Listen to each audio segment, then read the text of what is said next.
नमो नमः। स्वास्थ्य योग के 16वें वीडियो में साधकगण तथा मेरे प्यारे दोस्तों का स्वागत है। पीठ के बल लेटकर किए जाने वाले आसनों की श्रृंखला में आज हम करने जा रहे हमारा अगला आसन।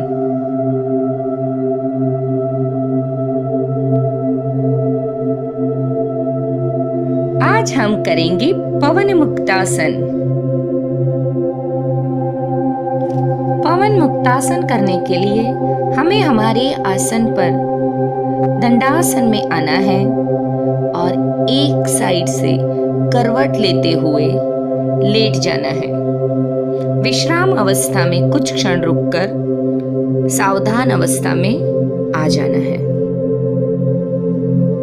सावधान अवस्था यानी अब हमारा शरीर, हमारा मन आसन करने के लिए सज्ज हो चुका है। तो चलो आरंभ करते हैं पवन मुक्तासन का अभ्यास। सांस लेते हुए घुटनों को मोड़े बगैर राइट लेग को 30 डिग्री फिर 60 डिग्री के कोण पर रोकते हुए धीरे धीरे जमीन से ऊपर उठाना है।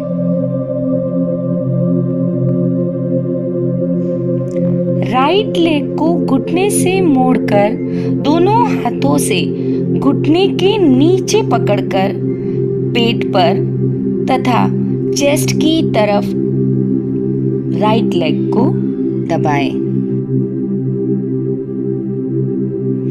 गर्दन से ऊपर उठकर राइट घुटने को नाक लगाने की कोशिश करें।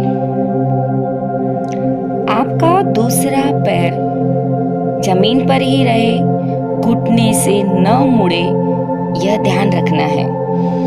पैरों की उंगलियां खींची हुई रखें। इस अवस्था में अपनी क्षमता के अनुसार रुककर आहिस्ता प्रथम गर्दन नीचे लाए, घुटना छोड़कर 45 डिग्री में लाए। बाद में धीरे धीरे जमीन पर पांव रखे, सांस प्रश्वास जारी रखें, कुछ क्षण विश्राम करें तथा लेफ्ट लेग से इस आसन का पुनः अभ्यास करें। लेफ्ट लेग को 45 डिग्री में ऊपर उठाएं, घुटने से मोड़कर दोनों हाथों से घुटने के नीचे पकड़कर पेट पर तथा चेस्ट की तरफ लाते हुए पैर को दबाएं।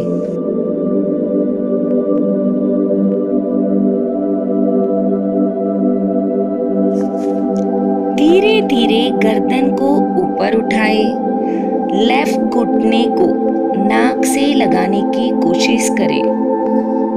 अपनी क्षमता के अनुसार इस अवस्था में बने रहे।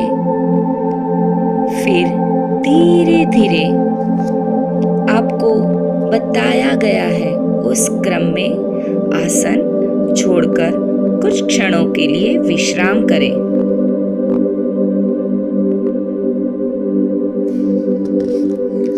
दोस्तों, हमने पवन मुक्तासन का अभ्यास राइट तथा लेफ्ट लेग से क्रमशः किया है। अब हमारा शरीर, हमारे पांव और हमारा मन दोनों पांवों के साथ पवन मुक्तासन का अभ्यास करने हेतु सज्ज हो चुका है। तो अब हम करेंगे हमारे दोनों पैरों को साथ में लेते हुए पवन मुक्तासन का अभ्यास। हमारे दोनों पैर एक साथ में जमीन से 45 डिग्री पर ऊपर उठाएं। दोनों पैर घुटने से मोड़कर दोनों हाथों से घुटने के नीचे पकड़कर पेट पर दबाव लाए तथा पाँव को छाती की तरफ यानी कि चेस्ट की तरफ लाने का प्रयास करें।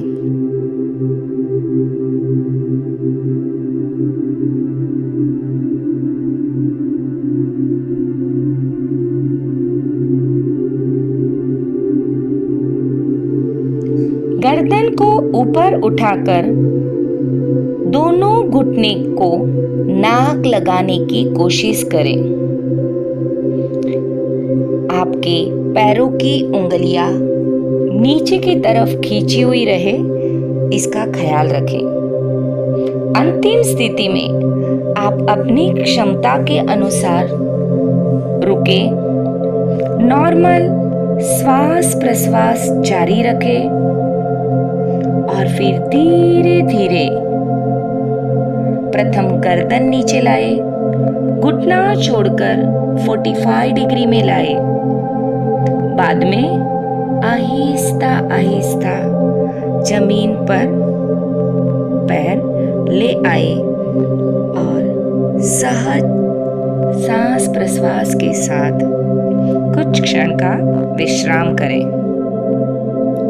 दोस्तों, पवन मुक्तासन का अभ्यास आपका नियमित होता है तो आप सहजता से पवन मुक्तासन कर सकते हो और इस अभ्यास का सराव हो जाने के पश्चात इस आसन में आगे पवन मुक्तासन रोलिंग आप बड़ी ही सहजता से साध्य कर सकते हो।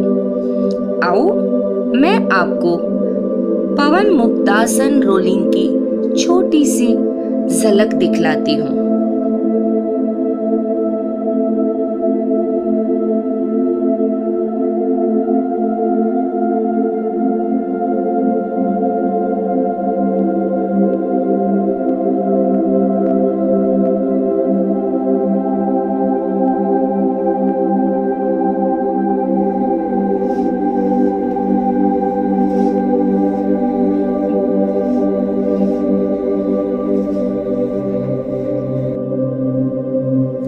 दोस्तों, पवन मुक्तासन रोलिंग कैसे करेंगे? दोनों पैरों की पवन मुक्तासन की अंतिम स्थिति में आकर प्रथम आगे पीछे और बाद में साइड बाय साइड यानी राइट टू लेफ्ट रोलिंग करेंगे। हाथों से कसकर पकड़कर हमें ये रोलिंग करनी है। कौन यह आसन नहीं कर सकता? पवन मुक्तासन और पवन मुक्तासन रोलिंग करते समय कुछ सावधानियां रखनी है। पीठ दर्द हो, गर्दन में दर्द हो, रीढ़ की हड्डी के विकार हो या आपका पेट में कोई ऑपरेशन हुआ हो, पेट में कोई दर्द हो, वह ये आसन ना करें। पवन मुक्तासन बहुत ही लाभप्रद आसन है। आओ पवन मुक्तासन के लाभ जानते हैं। नाम की तरह इस आसन में पेट के विजातीय तथा अपान वायु शरीर से बाहर निकाले जाते हैं, इसलिए वात विकारों पर यह आसन अति लाभदायक है। अतिरिक्त पेट यानी कि पेट पर जो मैद चर्बी है उसे कम करने में यह आसन असरकारक है। हमारे पेट तथा पेडू के स्नायु स्टमक एंड एब्डोमल एरिया के जो मसल्स है, स्नायु है तथा जो नाड़ियां है उनकी कार्यक्षमता बढ़ती है। शरीर हल्का होकर उत्साह बढ़ता है। पेट पर दबाव आने से पेट के आंतरिक अवयव यकृत, स्वादुपिंड और उसके आसपास की जो भी ग्रंथियां हैं वो कार्यक्षम बन जाती है। डाइजेशन यानी कि पचन संबंधित विकार भी दूर होते हैं।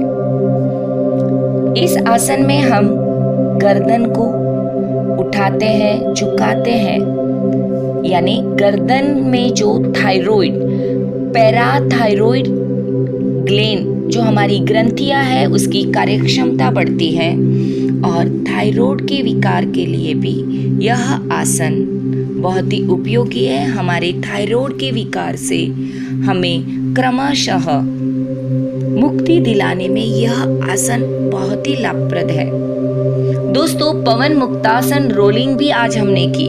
पवन मुक्तासन रोलिंग से रीढ़ की हड्डी में लचीलापन बढ़ता है। हमारे पेट, थाई मसल्स, हमारी कमर, इन जगह पर जो अतिरिक्त मैद है यानी कि फैट है उसे कम करता है तथा इन सारे अंगों की, अवयवों की कार्यक्षमता बढ़ाता है। उम्मीद करती हूँ दोस्तों आपको पवन मुक्तासन तथा पवन मुक्तासन रोलिंग की जो टेक्निक्स है वो बेहद पसंद आई होगी और आप इस दोनों का यानी कि पवन मुक्तासन और पवन मुक्तासन रोलिंग का अभ्यास नियमित करोगे और इससे मिलने वाले जो बेनिफिट्स है उसको जरूर उठाओगे। दोस्तों, ये वीडियो थोड़ा सा लंबा हो गया है, लेकिन ये आसन ही ऐसा था कि ये सब छोटी छोटी बातें, कुछ टेक्निक्स आपके साथ शेयर करनी जरूरी थी। तो चलो हम फिर मिलेंगे एक नए वीडियो के साथ। तब तक के लिए नमो नमः।